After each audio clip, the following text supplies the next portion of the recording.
আর এই মুভির যে স্টোরি বিল্ড আপ এবং স্টোরি এডিটিং এর যে কাট, ইট ওয়াজ অ্যামেজিং। বাংলাদেশে এই টাইপের প্রোডাকশনের মুভি এই পর্যন্ত হয় নাই, আমি এটা লিখে দিতে পারবো। Borbaad is the finest movie of Bangladesh right now. খুব এক্সাইটেড বরবাদ ছবিটা দেখার জন্য। সাকিব খানের ছবি মানে তো পুরা হিট, ওনার ছবি আমরা খুব পছন্দ করি, এর জন্য সেই সুবাদে দেখা আসা। নিজের কাছে যত ভালো লাগতেছে মানে প্রকাশ করার মতো না, অস্থির। প্রত্যেকবারের চেয়ে এবার একটু ভালো হবে এই আশা নিয়ে দেখতে এসেছি। বরবাদ এক কথায় বরবাদের মতোই ছিল, অসাধারণ ছিল এবং মাইন্ড ব্লোয়িং অ্যাক্টিং ছিল শাকিব খান যে অভিনয়ের রাজা, মানে একদম বাংলাদেশের ইতিহাসে সেরা, এর উপর আর কোনো অভিনয় না। শাকিব খানের ফ্যান হয়ে গেছে ভাই। বাংলা চলচ্চিত্রের ইতিহাসে নতুন একজন সুপারস্টার ডিরেক্টরের জন্ম হলো মেহেদী হাসান হৃদয়।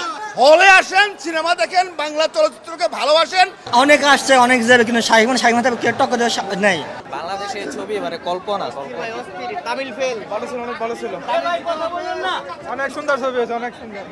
আমার জীবনের সেরা মুভি কোনটা? বরবাদ। শাকিব খানের সেরা মুভি এটা। বরবাদ বাংলা ইতিহাস ছাড়া দিবে। সাকিবের ছবি আসলে প্রতিদিন আসা হয় আমাদের। এবার আমরা প্রথমবার ভাই বোনরা একসাথে সিনেমা দেখতে আসছি, আগে কখনো সিনেমা দেখি নাই হলে, তো এবার এক্সাইটমেন্ট একটু বেশি কাজ করতেছে, যেহেতু শাকিব খান আমাদের ছোটবেলা থেকে দেখে আসতেছি। আপু কেমন লেগেছে? অনেক ভালো ছিল, ইন্টারেস্টিং ছিল।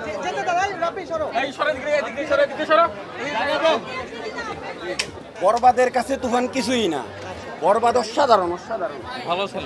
সাকিবের জীবনটাও বরবাদ, আমার জীবনটাও বরবাদ।